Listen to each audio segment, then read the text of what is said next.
Now, viewing ADHD as this neurogenetic or neurobiologic disorder of self-regulation brings with it some very important insights I would want you and families who I counsel to understand. ADHD is, to summarize it in a single phrase, time blindness. People with ADHD cannot deal with time, and that includes looking back, to look ahead, to get ready for what's coming at you. So the individual with ADHD is kind of living in the now, and wherever the now goes, they are being pulled along by the nose, wherever it goes. I'll give you an example from our adults clinic. It's rather funny, but it wasn't to his wife. This couple came into our office in Massachusetts once, and she said, "Let me tell you what it's like living with this guy, because it's like having a fourth child, actually.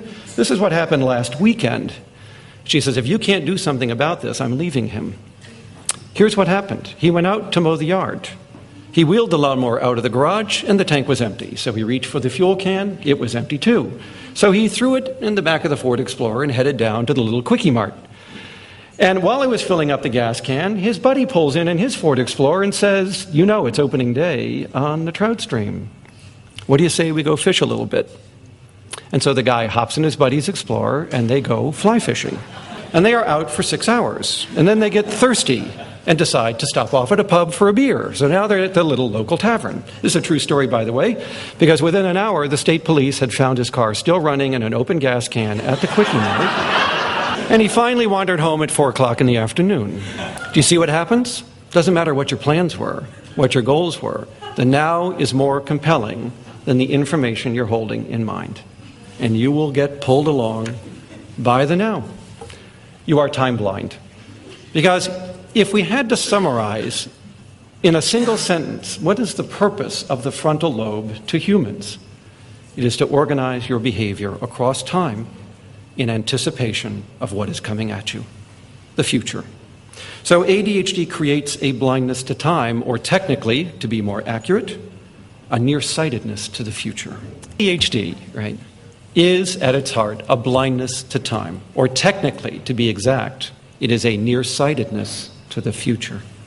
Just as people who are nearsighted can only read things close at hand, people with ADHD can only deal with things near in time. The further out the event lies, the less they are capable of dealing with it. And this is why everything is left till the last minute, because they only deal with last minutes. That's all they perceive, that's all they deal with, that's all they organize to. And so their life is a series of one crisis after another, all of which were avoidable because people prepared. And they didn't. They weren't ready on time, in time, over time, with what they needed at that time. Note the word time. So ADHD is destroying the timing and timeliness of human behavior. That is a very important thing for parents to understand.